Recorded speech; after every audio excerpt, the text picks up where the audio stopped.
ఇచ్చాడు. ఎందుకు ఏమైంది మన ఎమ్మెల్యేకి ఆ రంగా గారికి వెంటనే వెళ్ళండి అన్ని చూడండి అంటే ఆయన ఢిల్లీ నుంచి శివశంకర్ గారు విజయవాడ వచ్చారు. రంగా గారిని కలిశారు, భరోసా ఇచ్చారు. మేమున్నాం, పార్టీ ఉంది, ప్రభుత్వం ఉంది, కేంద్రం ఉంది, నేను చూస్తా 24 గంటల్లో అని 24 గంటల్లో వెళ్ళే పరిస్థితులు ఉంటే ఇది తెలిసిన చంద్రబాబు ఇంటెలిజెన్స్ ద్వారా వీడు బతుకుంటే మనకి రాజకీయ భవిష్యత్తు లేదు. అదే రోజు రోడ్డు మీద నరికి చంపించాడు చంద్రబాబు నాయుడు రంగా గారిని. ఆ రోజుల్లో కాపుల్లో ఏ ఒక్క మనిషి కూడా కన్నీళ్లు పెట్టని వాళ్ళు లేడు. ప్రజల్లో ఏ ఒక్కరు కూడా అన్నం ముట్టిన వాళ్ళు లేరు. అంతగా ప్రేమించేవాళ్ళు అప్పట్లో రంగా గారిని. ఎలా చంపారంటే అల్లూరి సీతారామరాజును ఎలా పిరికి పందల్లా చంపారో అలా చంపారు. అది 87-88 నేపథ్యం. ఇప్పుడు ఈ కాపు సోదరులు అనుకునే వాళ్ళంటే ఇప్పుడు కూడా మా రంగన్న ఉంటే ఇప్పుడు 100% ముఖ్యమంత్రి అయ్యేవాడు అని అనుకుంటున్న తరుణంలో ఓ తెరపైకి పవన్ కళ్యాణ్ వచ్చాడు. నేనున్నాను అన్నాడు. కాపు సోదరుల దగ్గరికి వెళ్ళాడు. నేను పార్టీ పెట్టాను అన్నాడు. నేను ముఖ్యమంత్రిని అవుతాను అన్నాడు. మీ అందరూ నాకు అండగా ఉంటే అన్నాడు అని చంద్రబాబు నాయుడిని, బాలకృష్ణని, నారా లోకేష్ బాబుని, పవన్ కళ్యాణ్ తిట్టులు లేవు, పచ్చి బూతులు తిట్టాడు చంద్రబాబుని.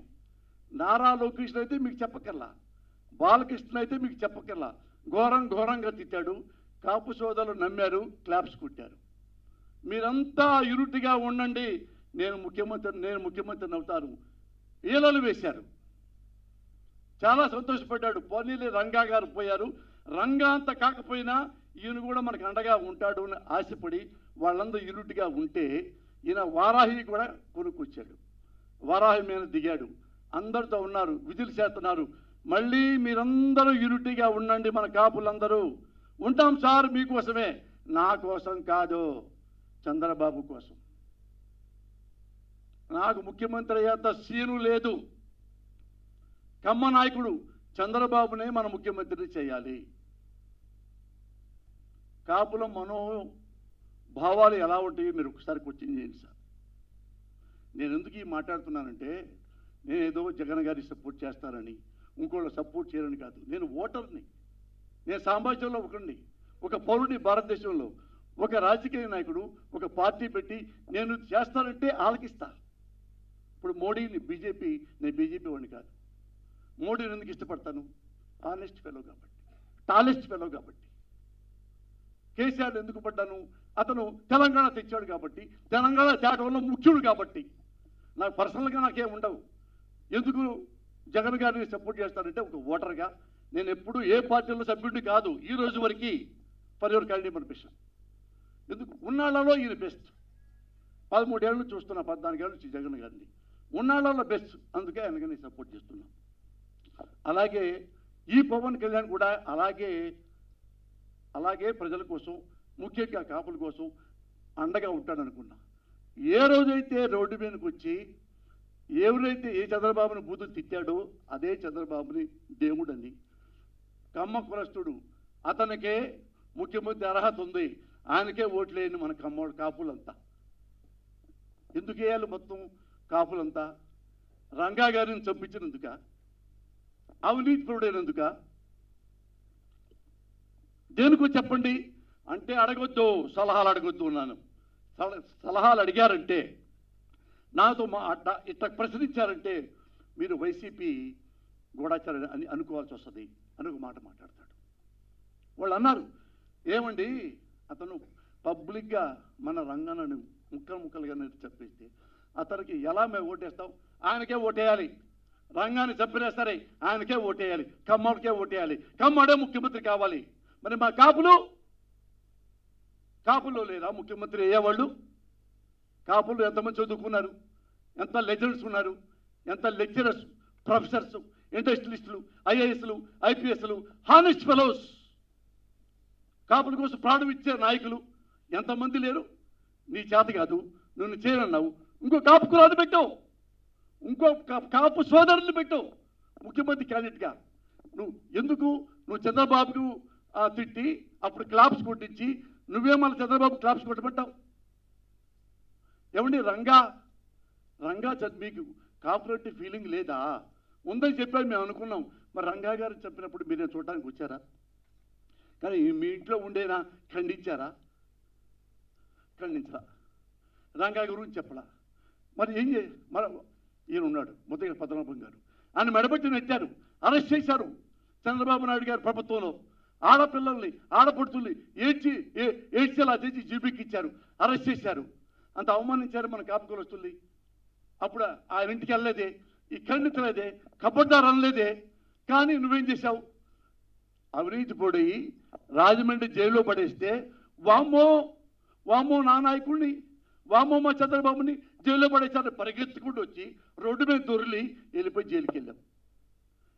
కుడి చేతుల్లోనే ఉన్న లోకేష్ని పెట్టుకున్నావు, ఈ ఎడం చేతుల్లోనేమన్నా బాలకృష్ణని పెట్టుకున్నావు, వెనక నీ మనసులోనేమన్నా మనోహర్ని పెట్టుకున్నావు, నీ గుండెలు ఏమన్నా చంద్రబాబుని పెట్టుకున్నావు.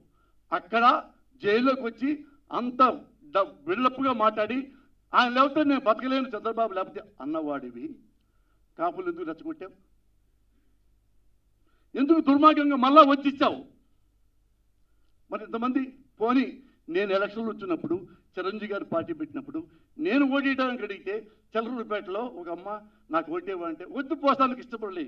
నువ్వు కాపుల్లో నుంచున్నావు, కాపులు ఓటేస్తారంట, కాపుల్లో రౌడీలు గుండాలు ఉంటారు, కాపులు గెలిస్తే మన కమ్మాళ్ళను బతకనివ్వరు. తల్లి సాక్షిగా, నా బిడ్డ సాక్షిగా ఇదే వరడు ఒక తల్లి చెప్పింది అందరం చిలకలూరుపేటలో. కాపు కులస్తులు చాలామంది అనుకున్నారు, వాళ్ళు పళ్ళు బిగబెట్టుకొని కాపుగా నేను వద్దురా ఎవరొద్దు ఆ తల్లిని అని పక్కకు. ఇది నీకు తెలుసు కదా. కాపుల్ని రౌడీలు అన్నాడు చంద్రబాబు, కాపుల్ని గుండాలన్నాడు. మరి ఎందుకు ఓటేయాలి? వేయాల్సిందే, కాపులకు ఉండాలన్నా అనుకుంటున్నా కానీ చంద్రబాబుకే వేయాలంతే. అడగదు, నో క్వశ్చన్, సలహా అడగదు, కబడ్డార్. ఇది ఎక్కడ పాలిటిక్స్, ఇది ఎక్కడ రాజకీయం అంటే నాకు డౌట్ వస్తుంది చాలామందికి. ఎందుకంటే ఈయన ఎంత ఇష్టపడుతున్నాడంటే, సడన్గా ఎంత ఇష్టపడుతున్నాడంటే, నేను కమ్మకలంలో పుడితే బాగుండేది అని ఫీల్ అవుతున్నావా? నేను కాపు కులంలో ఎందుకు పుట్టాను అని ఫీల్ అవుతున్నావా? ఎందుకు నువ్వు కాపులు పనికిరారు ముఖ్యమంత్రికి, చంద్రబాబే పనికొస్తాడు, రంగాన్ని చంపిన వాడే ముఖ్యమంత్రి అయితే బాగుంటుంది, ముద్రగా పద్మనాభం అని అవమానించినా సరే ఆ కమ్మ కులస్తుడు, కమ్మ నాయకుడు చంద్రబాబే అర్హుడు ముఖ్యమంత్రి. కాపుల్ని గుండాలంటే, కాపుల్ని అరెస్ట్ చేస్తే, కాపుల్ని చలకలూరుపేటలో తిట్టి కమ్మాళ్ళ మనసులో విషం నింపి చిరంజీవిని ఓడించావే. ఎలా నువ్వు మీ అన్నయ్యని తిట్టిన వాడే మళ్ళీ నాయకుడు, ఆ చంద్రబాబు నాయుడే, అతనే మళ్ళీ ముఖ్యమంత్రి అవ్వాలి. ఇంకెవరికి? నువ్వు కూడా అవ్వ ముఖ్యమంత్రి, నేను కూడా అవ్వను, బాబే అవ్వాలి. ఇలాంటి రాజకీయ నాయకుడిని ఎప్పుడైనా చూశానా?